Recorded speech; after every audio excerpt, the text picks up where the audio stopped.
तब देखो बच्चे लोग इस क्वेश्चन को कैसे बनाएंगे। इस क्वेश्चन में क्या पूछा जा रहा है, एक कंपाउंड आपके पास है और इस कंपाउंड के अंदर क्या है 4.07 परसेंटेज है हाइड्रोजन का, 24.47 परसेंटेज है कार्बन का, 71.65 परसेंटेज है क्लोरीन का। तो आपको बताना है इसका मॉलिक्यूलर मास भी क्वेश्चन में गिवन है।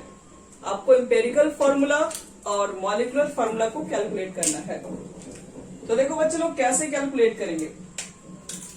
तो फिर से इस क्वेश्चन के लिए भी अगेन एक टेबल हमें प्रिपेयर करना पड़ेगा। बना लो टेबल, थोड़ा और पीछे से बनाया जाए क्योंकि पिछले बार हमें जरूरत पड़ गई थी इधर की। और सबसे फर्स्ट में क्या लिखते हैं,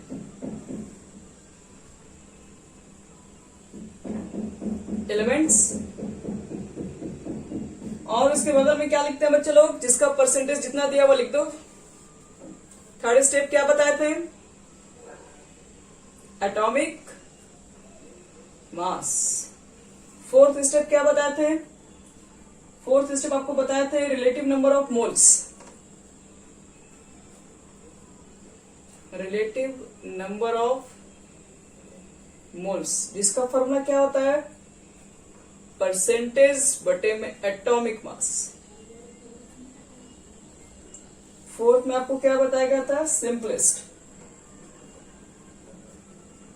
सिंपलेस्ट मोलर रेशियो। यहां तक ठीक है बच्चे लोग सबका।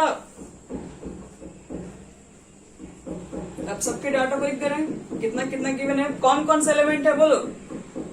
एक कार्बन दिख रहा है, हाइड्रोजन दिख रहा है, क्लोरीन दिख रहा है। अब कार्बन को बच्चे लोग सबसे ऊपर लिखे, कार्बन का परसेंटेज बताओ कितना है,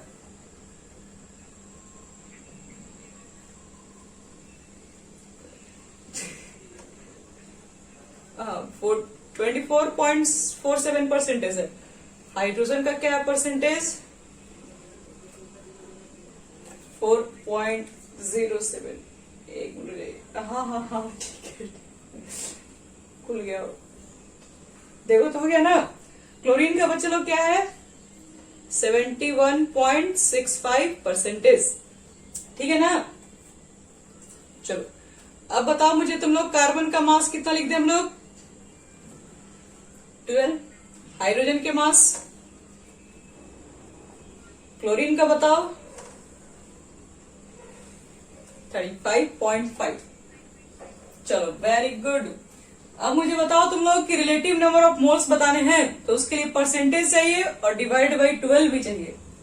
तो उतना करने के बाद बच्चे लोग हम बता दे रहे हैं 2.02 आएगा, और इसको तो 1 से डिवाइड करेंगे तो यहाँ पे तो कोई टेंशन ही नहीं है, और इसके परसेंटेज को एटॉमिक मास से डिवाइड कर दोगे तो यहाँ पर जो निकल के आएगा वो भी 2.02 है। अगला स्टेप किसको याद है बोलो, अगले स्टेप में क्या करते हैं,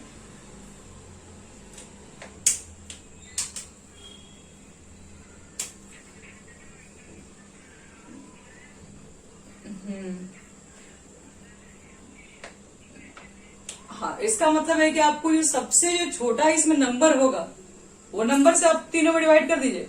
तो सबसे छोटा नंबर कौन दिख रहा है, 0.02 की 2.02,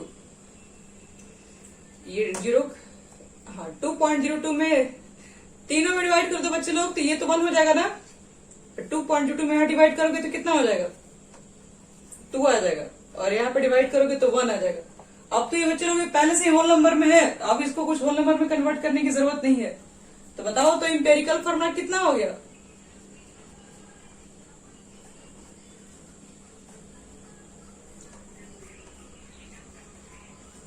चलो वेरी गुड, CH2Cl ये हमारा हो गया इंपेरिकल फॉर्मूला। लेकिन हमें सिर्फ इंपेरिकल नहीं चाहिए, हमें मॉलिक्यूलर फॉर्मूला भी चाहिए। तो हमें तो एक बात पता है ना कि molecular formula is equal to क्या लिखवाए थे हम, एक रिलेशन बताए थे, याद करो।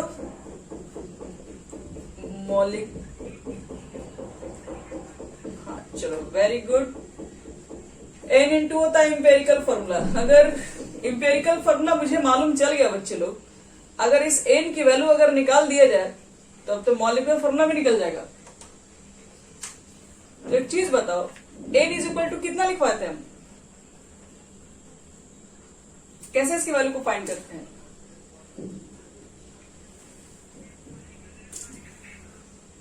Molecular mass of molecular formula already की मैंने देखो देखो देखो देखो तो यहाँ पे दिया हुआ है कि नहीं है 98.96। चलो मॉलिक्यूलर मास मिल गया। अब इंपेरिकल मास तो आपको निकालना पड़ेगा, तो ये निकालना भी कोई बहुत बड़ी बात नहीं है। कार्बन का मास 12 होता है, हाइड्रोजन का 2 हो गया, यानी कितना हो गया 12 to 14 और 35.5 ऐड कर देंगे तो 49.5 हो जाएगा। और डिवाइड करने के बाद बच्चे लोग ये पूरा कैंसिल हो जाएगा 2 टाइम्स में।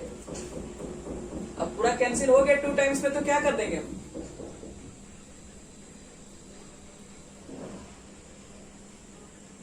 ठीक है बच्चे लोग 2 टाइम्स में ये पूरे बार में कैंसिल हो जाएगा, तो 2 से मल्टीप्लाई कर दो और बताओ कि मॉलिक्यूलर फॉर्मूला कितना हो जाएगा।